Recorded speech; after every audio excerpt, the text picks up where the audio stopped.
Alright, 10-6, 2 videos left. Alright, today we're going to do x and y intercepts. We're still going to be graphing, as you can tell on the graphs. There's lots of graphs here and here, so that's what we're doing. Alright, so today we're going to be able to identify the x and y intercepts of a graph, and we're going to find the x and y intercepts when given an equation, and we're going to graph that line by finding the x and y intercepts because we're no longer using proportional relationships. Okay, so what does intercept mean, or what does intersect mean? So intercept, I think of like interception. So you can think about like American football or soccer, which is also football. Okay, and if you have an interception, that means that, I'm going to do American football here. If this guy was throwing a football to his teammate, it's beautiful football, and this is his teammate, somebody else is going to get in that way to get it. They're going to intercept it. So this line is supposed to go here, and they're going to go and catch it right here. So they intercept it. They'd catch that ball before it gets to the other person. Okay? So what does intersect mean? So think of an intersection.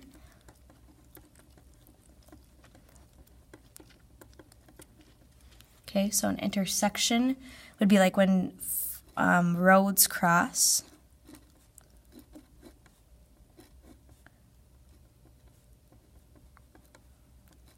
That would be an intersection. So where 23 crosses 15, that is an intersection. So it's where they cross. Where two things cross, two or more. Okay, that would be an intersection. Okay, interception is kind of where you disrupt that pattern, but you have to cross that line.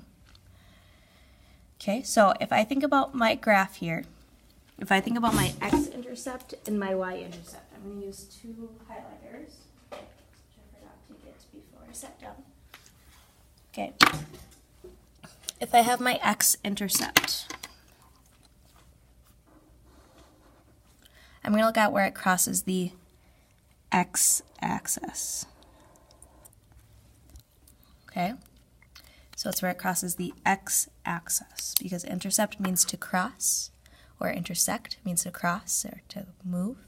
Okay, so it's where it crosses the x-axis. That's why it's called the x-intercept. Okay, so right here, this point is the x-intercept. Okay, now the x-intercept always looks like, if I was going to move left or right from the y-axis, that would give me my x, so it would always be a number. But I can't move up or down. If I move up or down, I'm no longer on that green line, and that wouldn't give me my intercept. So if I can't move up or down, it's always going to be a 0 here. Okay. Now the y-intercept. The y-intercept is where it crosses the y-axis. So intercept means to cross, but this time we're looking at the y-axis.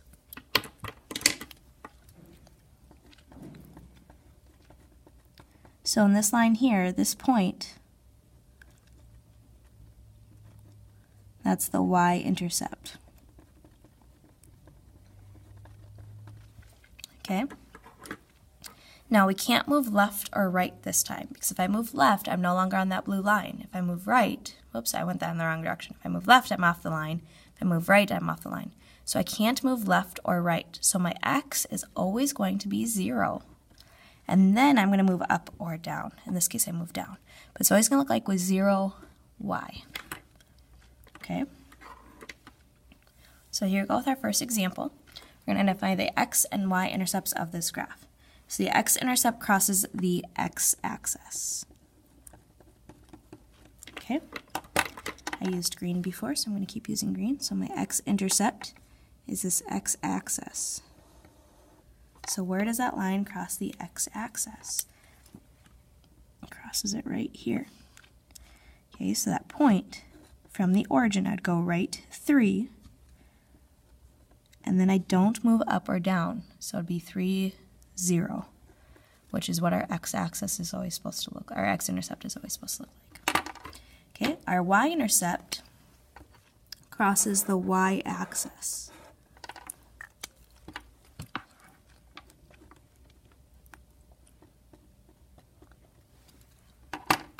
Okay, so here's my y-axis.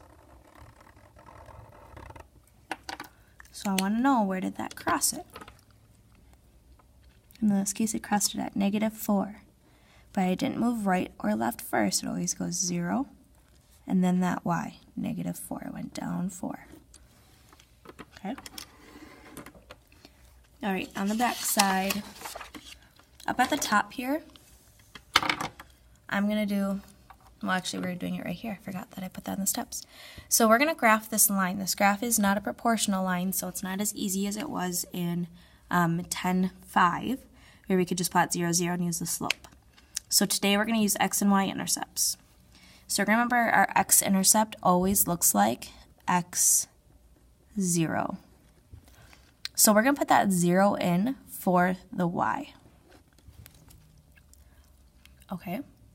So I'm going to have 2x, I'm just copying this equation right here, plus -4 times y. But instead of times y, we said we're going to substitute, that means to change out.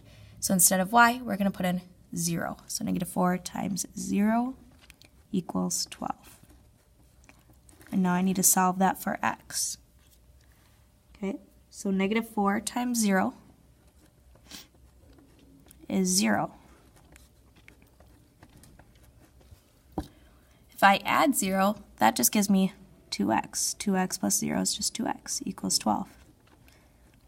So now to solve, I would divide both sides by 2. And x equals 6. So my x-intercept is going to be 6, 0. Okay?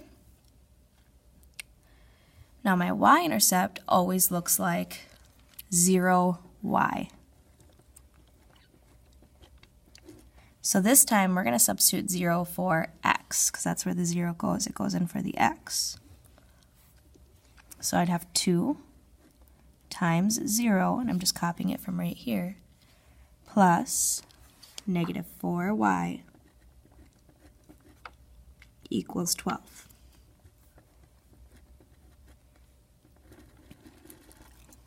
Okay, so I know 2 times 0 is 0, so 0 plus -4y equals 12. Okay, 0 plus -4y would just give me -4y. So -4y equals 12. To solve for y, I divide both sides by -4.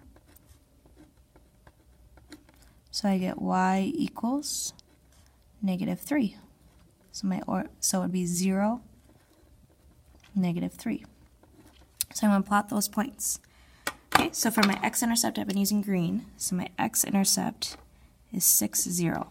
And this is my x-axis. So that's going to go on my x-axis. So 6, 0 would be at the positive 6 on the x-axis. Okay, my y-intercept, we said was 0, -3, and my y-axis is here, so it's going to go on that line. Whoops. Could I have someone? Sorry about that interruption. Okay, I have 0, -3, so that's going to be down 3 and on that line. Okay, and then we use our straight edge to draw that. I've been using my orange folder, so I'm going to keep using that. And I'm going to connect those two lines.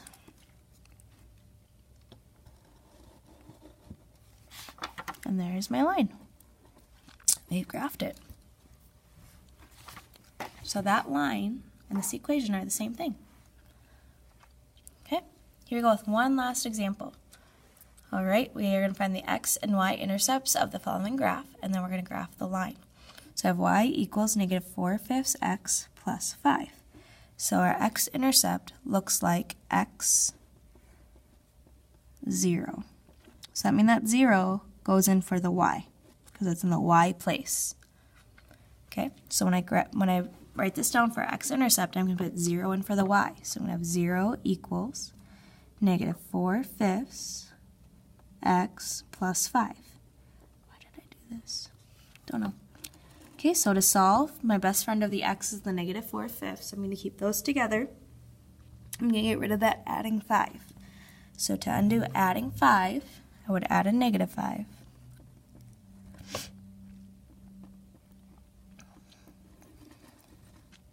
Okay, so 0 plus negative 5 is negative 5 equals negative 4/5 x. Now in this problem, it doesn't really matter if we use fractions or if we use decimals. Okay, so I'm going to convert that into a decimal, I guess. So I'm going to do negative 4 divided by 5, and I get negative 0 and 8/10. So I have a negative 5 equals negative 0 and 8/10 x. So to undo multiplying by negative 0 and 8/10, I would divide by negative 0 and 8/10. If I do it on one side, I have to do it on the other side. Okay, and I would use my calculator. Negative 5 divided by negative 0 and 8/10 gives me a positive 6.25. I don't think this is the problem I meant to do, but oh well. So my ordered pair would be 6.250. Okay? All right, my y-intercept. Y-intercept looks like 0, y. So 0 goes in for the x, and then we solve. So my x is here, so I'm going to have y equals negative 4/5 times 0 plus 5. Okay, so that'd be y equals negative 4/5 times 0 is just 0, so 0 plus 5.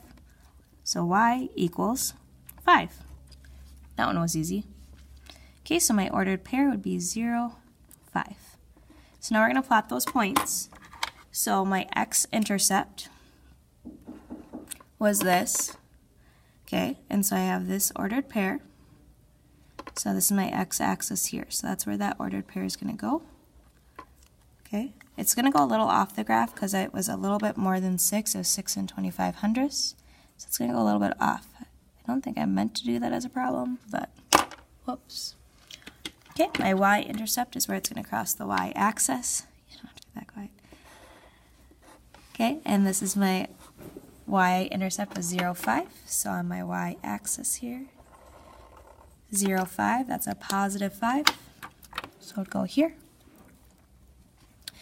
And then I'm going to draw a line to connect those 2 points using my folder as my straight edge.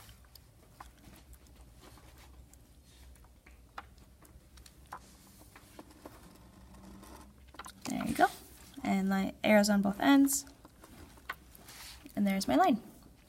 Alright, so for our summary, the x-intercept is where the line crosses the x-axis. Okay, and it always looks like x and then a 0. Alright, the y-intercept is where the line crosses the y-axis, and that will always look like 0 and then y. Alright, good luck on that homework. Ask for help if you need it.